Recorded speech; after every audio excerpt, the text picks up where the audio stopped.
What we found that was really surprising was that new neurons were being generated too. Yeah. And at that time, again, this is early 80s, the dogma was that new neurons could never be generated in the adult. I mean, literally a decades-long war in the sciences. This was really fundamentally new, that neurons could be made in any vertebrate, right? And in this case, with a real functional effect. Because the birds, that's how they sing. They're laying down new neurons, and that's essentially the neurologic substrate, the brain substrate by which they sing.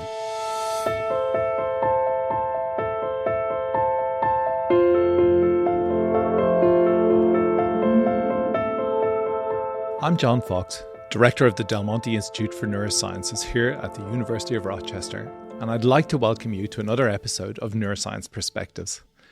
If you have an opportunity, give us a like and follow us wherever you get your podcasts.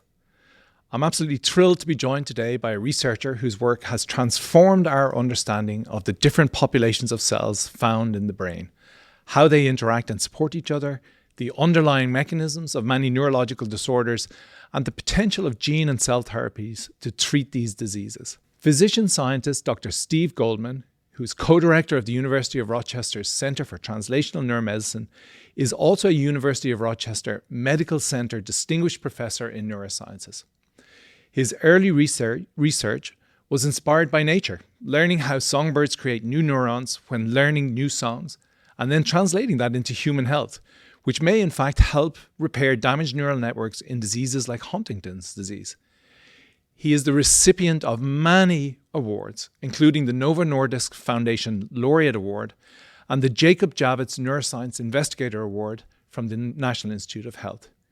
He also treats patients and is dedicated to training the next generation of scientists. Steve Goldman, it's an absolute pleasure to have you here, and thanks for taking the time to join us. It's a pleasure. I have a ton of questions to ask you, and the first thing I want to dive into what has to be, one of the more extraordinary things that has happened in neurosciences, the transfection of human cells into a mouse brain. Why would you do that? Just let's go after the basics here, and what have we learned from that? Well, so we realized years back, and this is work with my wife, Micah Niedergaard, we realized that glial cells, the support cells of the brain, and those are composed of the astrocytes and oligodendrocytes. The oligodendrocytes are the myelinating cell type of the brain. The astrocytes are the support cells of neurons and their synapses. And we realized that just looking at anatomic samples, that initially, that human astrocytes were really, really different than mouse astrocytes. Right. Really different. So just backing out, I mean, these cells they're almost like the scaffolding, right, for the big neurons. Yep. And people really underestimated these cells for a long time. Is that fair to say? Yeah. But there's actually more astrocytes than neurons in the brain. Right. And so we've traditionally thought of it as a support cell. Yeah. Just metabolic support. It turns out it's much more involved. And they're busy. They're busy putting insulation onto the neurons and things like that. The oligodendrocytes are. Yeah. Oligodendrocytes. Yeah. That's the myelinating cell type that insulates neuronal fibers.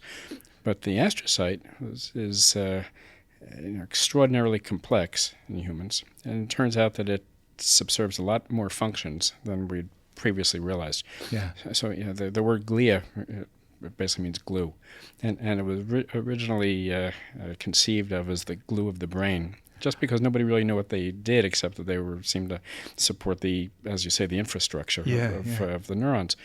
And then, now I have to tell you, I have 30 years in neuroscience, and I've just found out that glia means glue. So thank you for that. There you go. Yeah. So what's turned out is that it's much more than just metabolic support.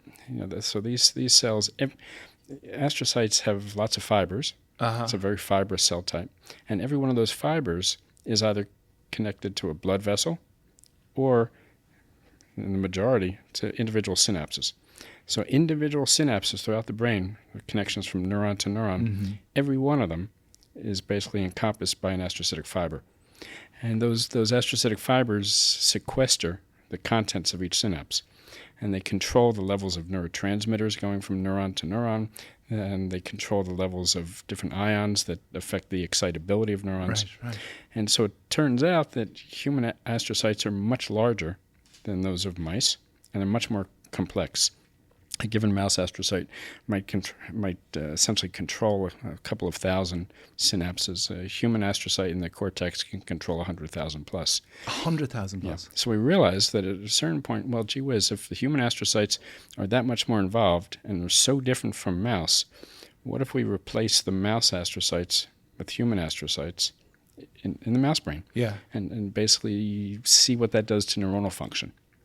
And so this was an experiment we did about 12 years ago, Right. and where we did exactly that. Now, we had set up these animals that we call chimeric mice years before that for the purpose of looking at myelination potential by human oligodendrocytes. Right. And that was a straight clinical program, which remains a clinical program Sure.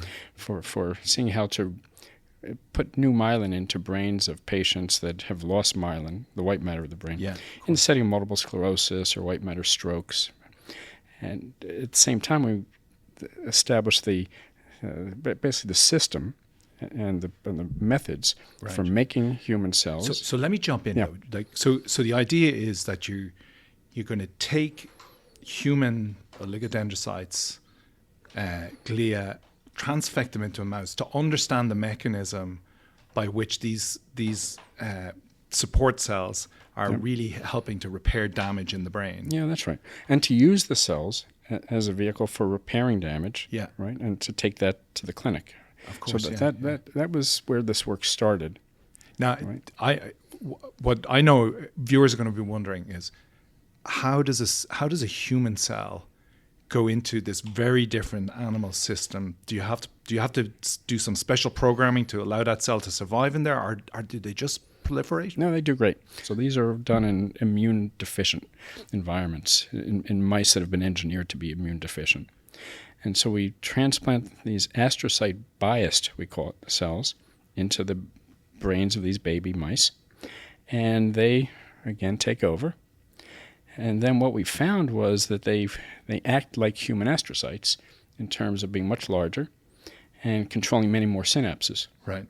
And so the brains end up looking very different than a normal mouse, because now you've got human astrocytes that have very different morphologies. They have very different structures. They're much larger. There's many. And just at a fundamental physics level, are they taking up more space now in the mouse brain? No, they don't seem to. It seems like they're the numbers controlled and the numbers are controlled. In fact, we now have good molecular understanding of how that happens. The numbers are controlled. There's probably there are fewer of them than the mouse astrocytes they're replacing, because they're controlling much larger neuronal domains. Yeah. Right? But the fundamental architecture of the brain doesn't change. It's rather that the glial architecture and the relationship to neurons changes. And then the real surprise was we thought, well, gee whiz, we've got all these human astrocytes that are controlling many, many more synapses than would normally be the case. What's that doing functionally? Yeah, right, exactly. And so we put these animals through a variety of cognitive tests and behavioral tests, and it turned out that they behaved much, much better, with a much higher performance level. Yeah. I mean, colloquially, we call them the smart mice. So they're smarter mice. Yeah. They've got human astrocytes. Their neurons are The neurons are all mouse. Neurons. So in terms of looking at these as clinical vectors, we thought, well, gee whiz, we have these cells we want to transplant to treat a disease, but they may not act in a human brain, human to human, the way that they do in the mouse. Yeah, of course. Yeah. And so we did this experiment, which this was just published 2 years ago. We made one of these, actually dozens and dozens of these chimeric mice, quote unquote, where we did this initially with Huntington's disease as a proof of principle, where we took glial progenitor cells that carried the Huntington mutation. Right? And we use Huntington's because we're thinking of Huntington's as one of our targets, clinical targets. Yeah. And so we devastating disease, really. So for those not familiar, Huntington's is a dominant disease, which is to say that half of children of a parent with Huntington's will get it, and it's invariably fatal. Yeah, it's only a question of when the disease comes on, and how quickly it progresses, and that's a function of the specific mutation. It's called a polyglutamine repeat expansion, but basically the Huntington gene has a stretch of amino acid glutamine that is supposed to be less than about 20, 25 residues, amino acids in length.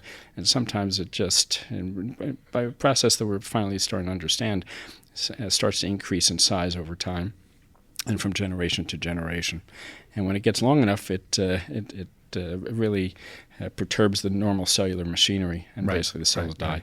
So we're trying to develop this as a means of treating Huntington's by replacing the mutant Huntington-expressing glia with normal glia. It turns out glial pathology is a big part of Huntington's. It's not just neuronal. And it also turns out that if you correct the glial pathology, it corrects a lot of the neuronal pathology because you're fixing the synapse, basically. Right, of course. Yeah. So we thought, okay, let's see what happens if we make a chimeric brain with all mutant Huntington expressing glia, human, and then put in normal human cells, right, that we want to replace them with. And so that's what we did. And so we took embryonic stem cells that carried the Huntington mutation, made glial progenitor cells from those. And so that spans about a 5-year period where we developed the methods for making these cells from embryonic stem cells. Yeah, this is a real big step in feat, itself. a molecular engineering feat. Yeah. And that's allowed everything after that, basically. Gotcha. Yeah.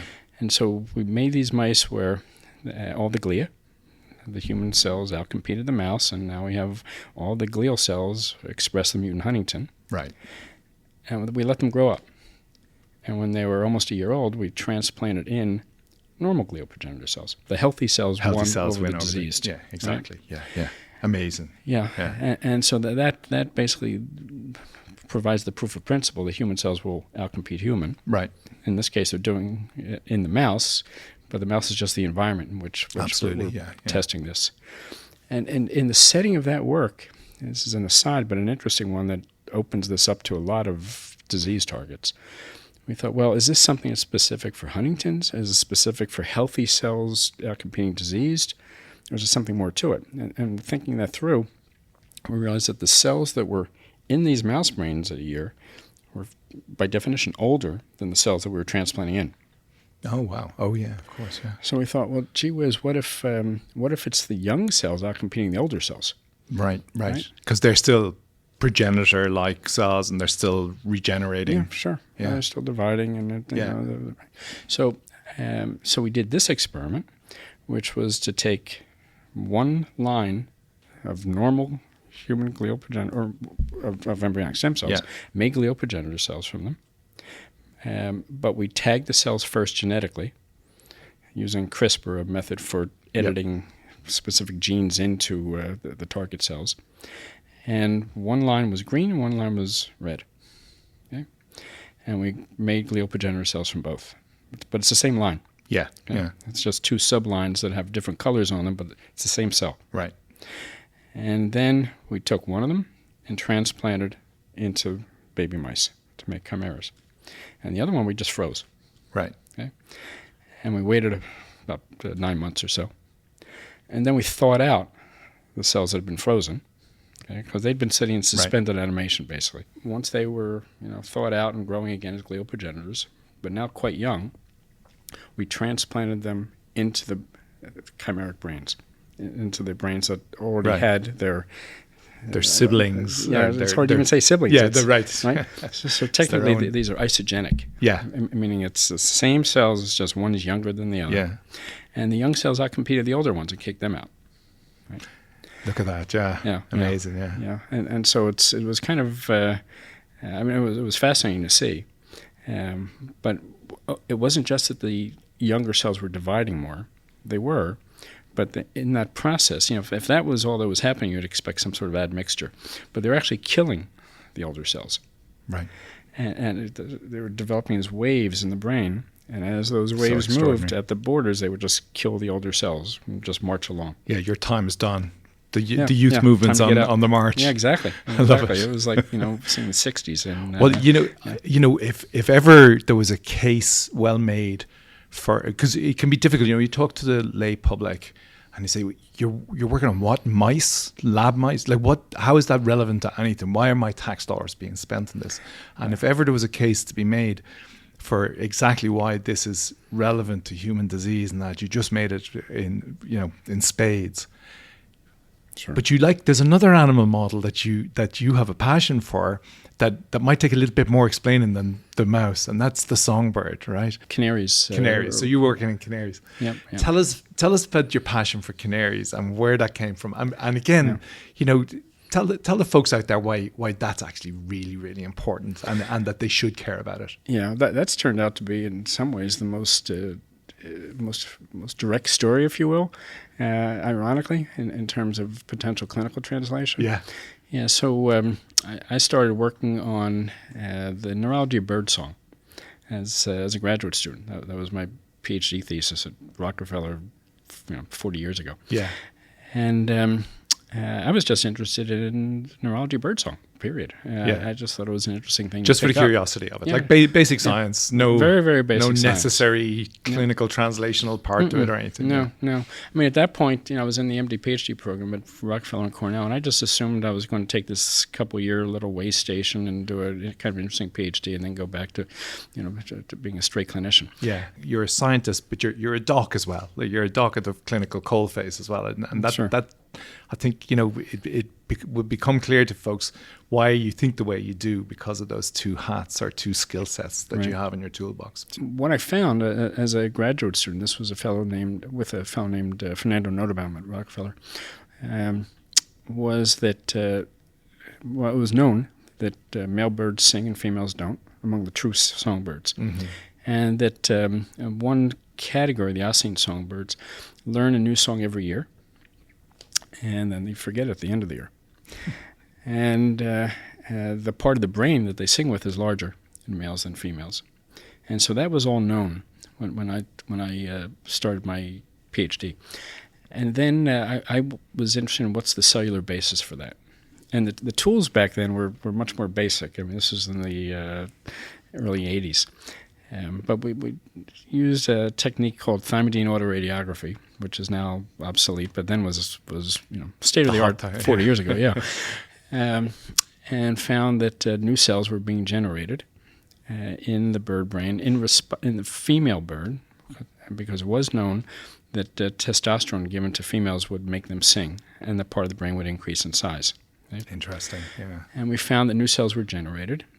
And I did that experiment up front thinking the new glial cells or new endothelial cells, new blood vessel cells, might be made to subserve this increase in size. But what we found that was really surprising was that new neurons were being generated too. Yeah. And at that time, again, this is early 80s, the dogma was that new neurons could never be generated in the adult. In an adult, yeah. In any really adult important. Animal, right. Yeah. And I mean, literally a decades-long war in the sciences about whether this could be so it's very... Yeah. This was really fundamentally new, yeah. that neurons could be made in any vertebrate, right? And in this case, with a real functional effect.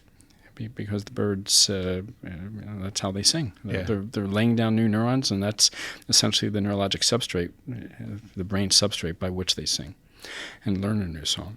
So I thought, okay, this is very neat. But I also started to think, well, gee whiz, this might actually have some clinical importance. Can we make this occur in the mammalian brain? And it turned out that once we knew enough about the bird brain, exactly which molecules were involved, right, and exactly what the sequence of events was at the molecular level, after you give a shot of testosterone to a female bird, why new neurons are then made and then recruited into the primary song nucleus and send fibers out to their targets, and the bird starts singing. Once we understood all that in the bird, we thought, well, let's take those same molecules and express them in the mouse and then rat brain. Right. What happens? And what happened was that areas of the brain that shut down neuronal production normally at birth or around birth started making new neurons again. Look at that, yeah. And they started making those neurons. We did this initially in mice and rats, and actually took it to monkeys as well. And in all those cases, the new neurons were being made in the area of the brain that we call the striatum, which contains the motor control nuclei. And these are areas that control motor coordination. Yeah.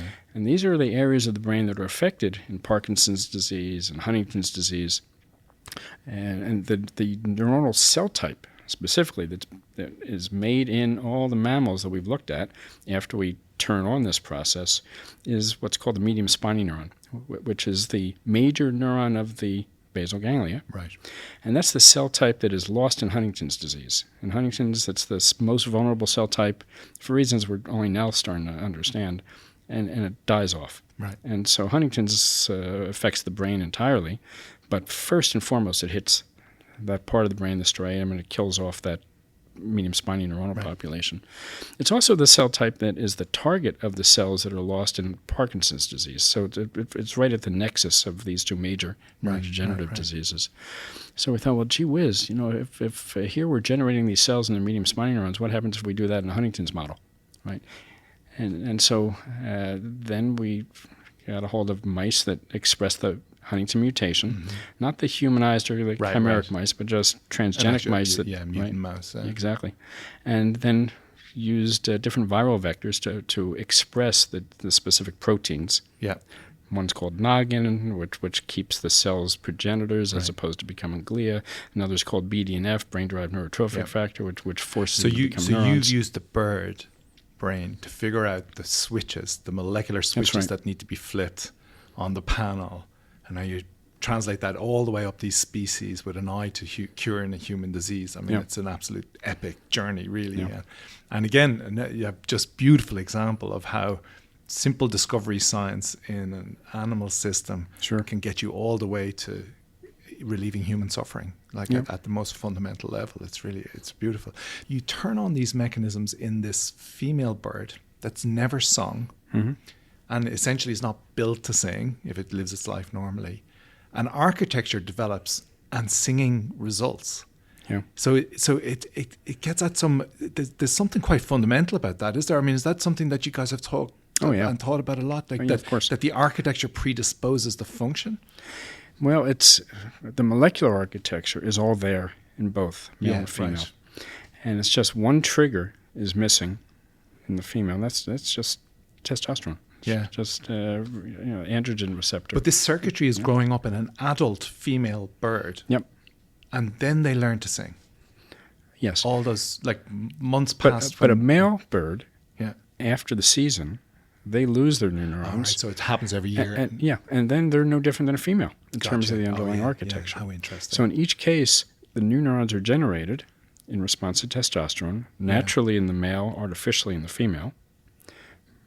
Testosterone induces those new neurons, and there's 10 steps involved and maybe 12 steps. Yeah. But and we have a very good understanding of all those steps now. That took many years of NIH support, actually. Yeah, it's painstaking work. Looking at the canary, very specifically. Work that I don't know whether it would be funded today. Well, yes. Which is a different issue. I think I'm sort of hammering this point, about, from mouse to humans to human disease, from a budgerigar or a canary to human disease. Yep. To make that very point, really, I think this is really an important point of the work that you've done and you and Macon, your wife, have done to get to really impacting humans. But it really all comes from very fundamental basic stuff that can be hard for people to really grok, and we have to keep telling that story. Yeah.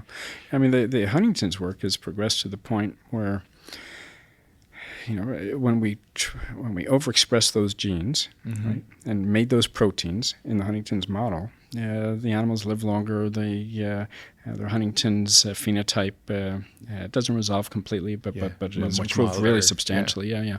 And then when we transplant, remember that we've got two parallel strategies here. The normal glia that's a substantial rescue, right? Now we're combining them. Right? Amazing, So we're replacing the glia and putting new neurons in, and basically that allows us to completely regenerate the entire striatum of the animal. We've gone at least with the protein expression strategy into monkeys as well. It works there. And so, we're just hop, skip, and jump from being able to go into patients. And once it starts working in a higher order, in our first cousins and the monkeys, we're onto it. We're very close to being onto a good thing. Yeah. And this one strain of that work came directly from the canary. Yeah. and the other from these early chimeric mice studies, right? And so these are two very, very basic lines of work. The canary work, as I say, I doubt that it would be funded these days. The way that the environment has changed, and yet this is what's led to everything that that we've done. Mm-hmm. You mentioned, with doing the canary work, and I was glad that you got a chance to mention Fernando Nottebohm. Do you want to say a few words about Fernando and how epic the work that he did is, and what his impact on you was, and maybe how it framed your mentorship style? Is that part of the story there? Yeah, I suppose. Fernando was and is, of course, just a brilliant guy, and his strength was in sheer creativity.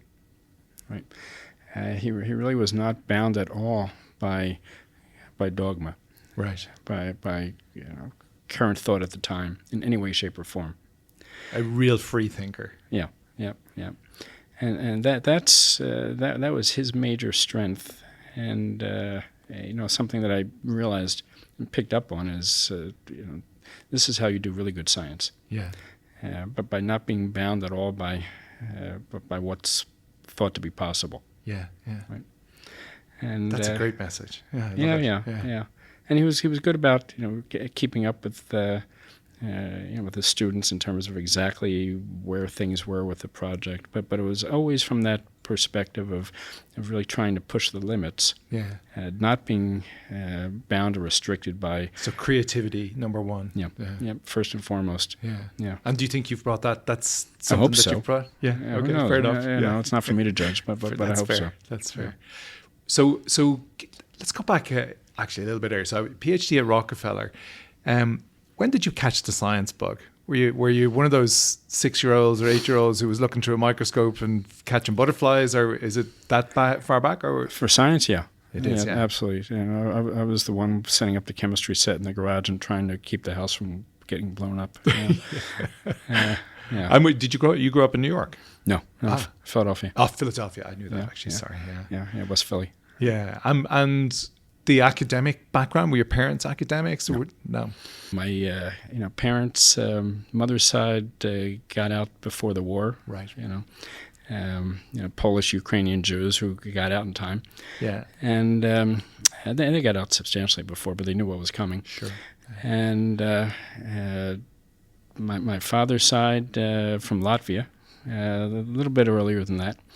But both sides of the family, but basically Jews who figured it was time to get out of Dodge. Yeah. And they had nothing.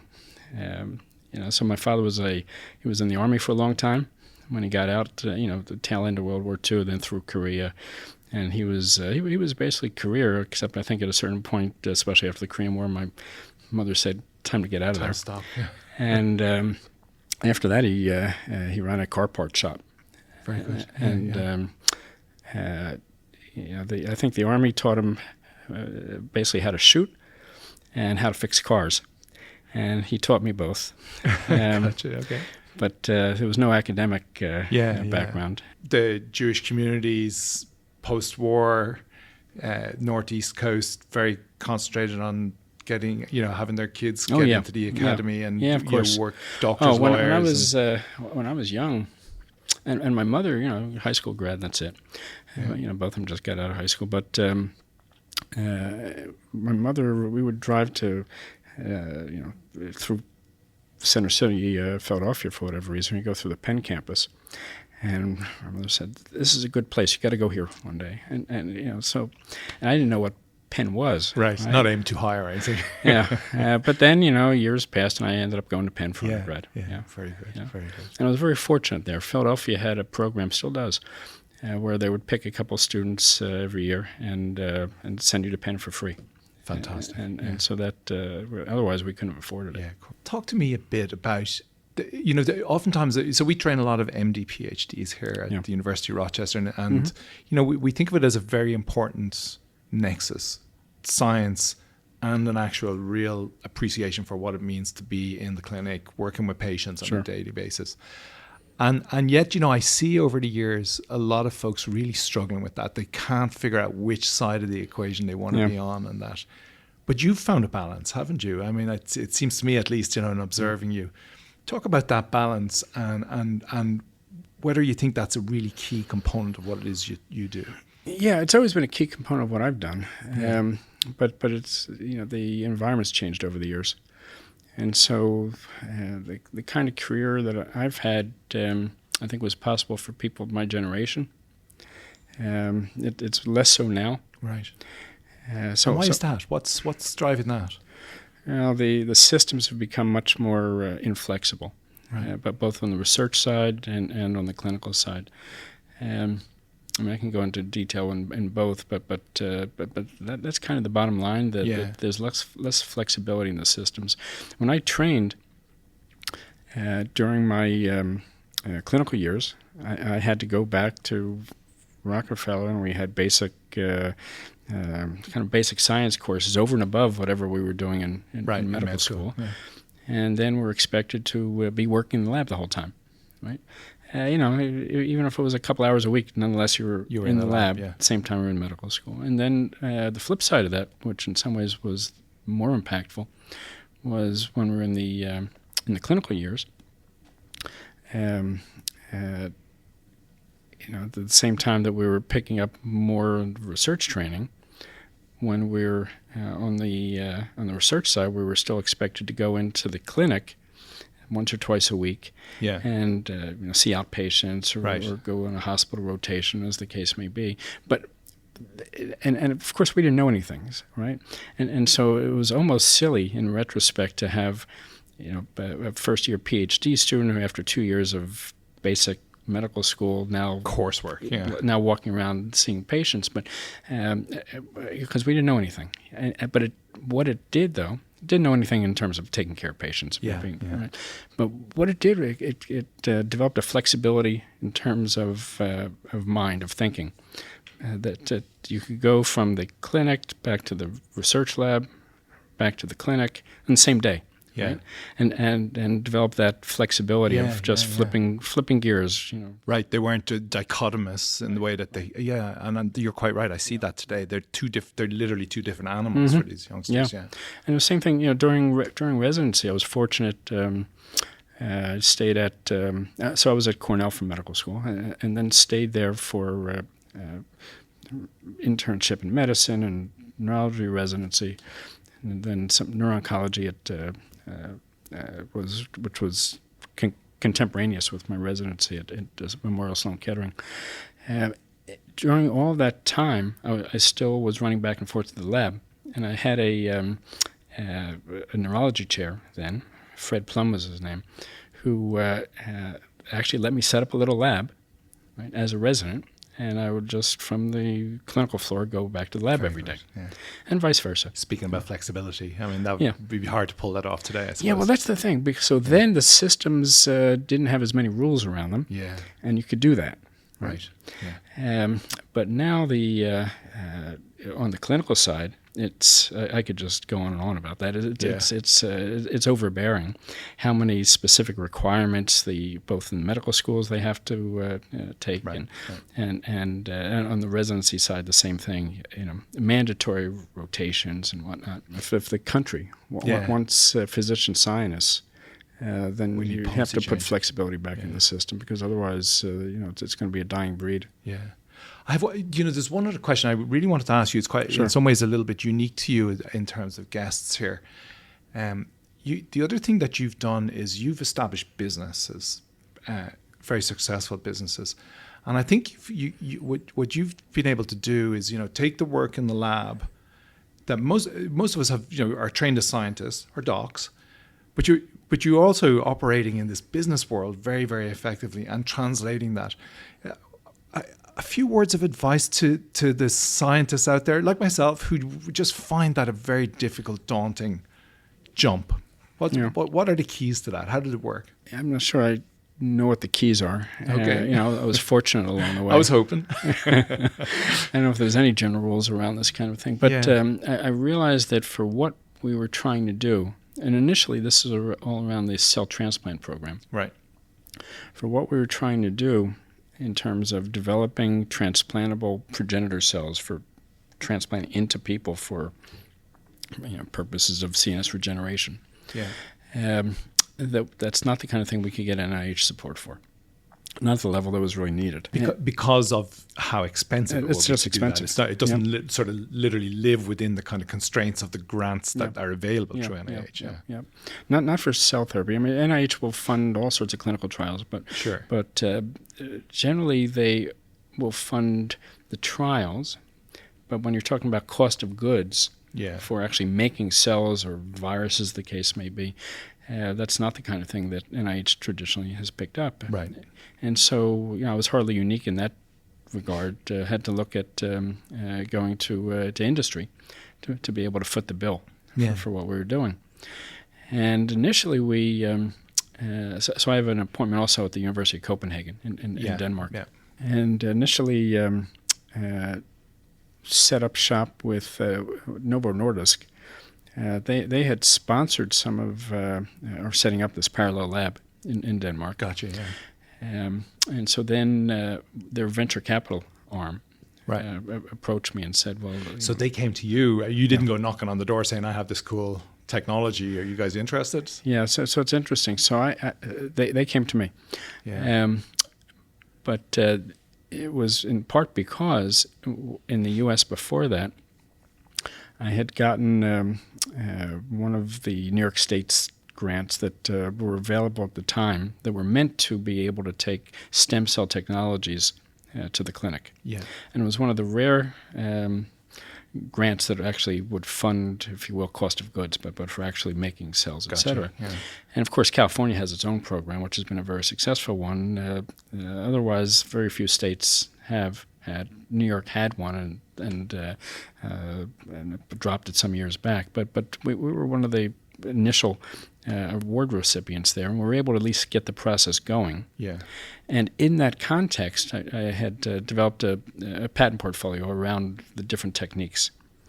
And I did that really out of, if you will, a defensive mode, because I realized that otherwise we might be withheld from doing what we want with some of the techniques we're developing. Yeah, understood. Yeah.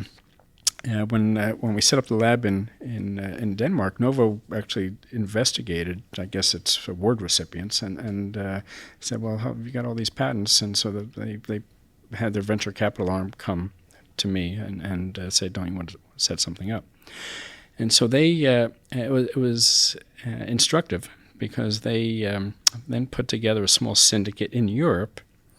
And I guess the emphasis should be on small, because then when they came back with the amount of funding, I realized it's not going to be enough. For what we want to do, it's just not enough. So we shut it down. But by that point, we're already in the mode of thinking about, okay, this is how we have to talk to venture capital, and these are kind of the straight shot approaches, if you will, to potentially go to the clinic. And then set up a shop in the U.S. as a separate company, as a biotech, a spin-off out of U of R. And we're able to get that funded, and funded significantly. And so that allowed us to start producing cells under GMP, good manufacturing practice, that would be essentially be the transplantable cells. And that's GMP facilities here in the University of Rochester. Yeah, and that was a facility that was funded and set up for, in part, this purpose. But it was organized by Steve Dewhurst, our current president of research here. At the time, Steve was the head of microbiology and immunology, and several of us were on this proposal to the state. But it was the same time that we had the funding from the state for the glial progenitor transplant program. So it's interesting that you've got the state government involved, you've got private industry involved, you've got the University of Rochester, and then you've got creativity and brain power from the Goldman lab, and there's a lot of folks that have to come together, a lot of tendrils have to come together to make this possible. But there's a model there, right? This should be this should be more doable, I think, in the field. It's doable in the field. It's certainly doable at Rochester, and that's been key. Rochester's been wonderful in terms of enabling a lot of this. And that's also from the standpoint of flexibility. With all that's going on with cuts to science and research in the current political environment, again and again, you hear people saying, 85% of our economy is driven, or whatever the numbers are, but they're high numbers, driven by the innovation engine that has been created in this extraordinary country where we've supported for decades now biochemical, biomedical research, physics, optics.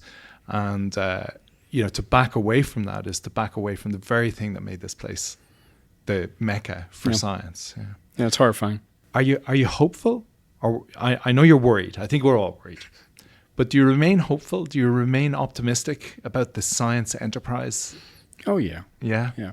Well, look, science is better than it's ever been, right? Yeah. And the acceleration in our rate of acquisition of knowledge has been so extraordinary. And just over the last 10, 15 years, it's just, it's a new world.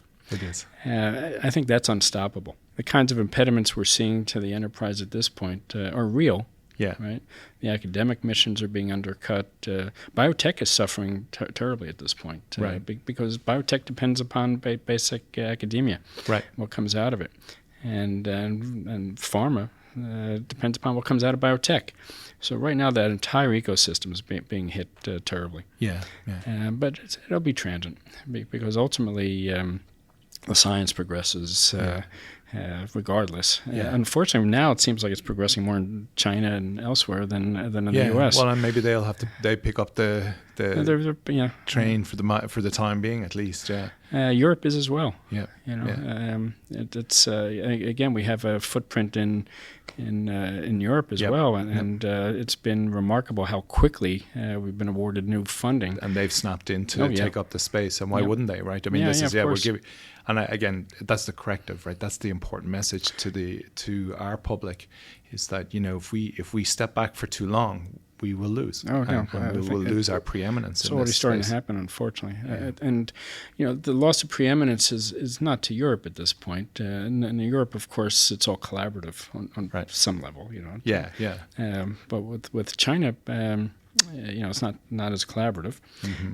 And the quality of the work that is coming out of there now, at least in my fields, is extraordinary. Yeah. It went from 0 to 60 over the course of and extraordinary last resources being pumped into it now as well. Yep. Yeah. And the sheer, it used to be a common criticism that work out of China was not as creative or as innovative. That's no longer the case. That's not the case. No, I agree. It's absolutely first-rate work that is coming out of there, and if the current situation continues for another couple of years, they'll be substantially ahead of us in most fields of biotech. And then that includes things that are potentially malign use as well as good. Right. Yeah. Well, on that semi-hopeful note, we'll pull it to a close. Right. What a great pleasure to have you here, Steve, and sure, a great thanks, conversation. Really appreciate the time. It's fun. Cheers. Yep, thank you. If you were intrigued by this conversation, like and follow us to hear more episodes of Neuroscience Perspectives from the Del Monte Institute for Neuroscience.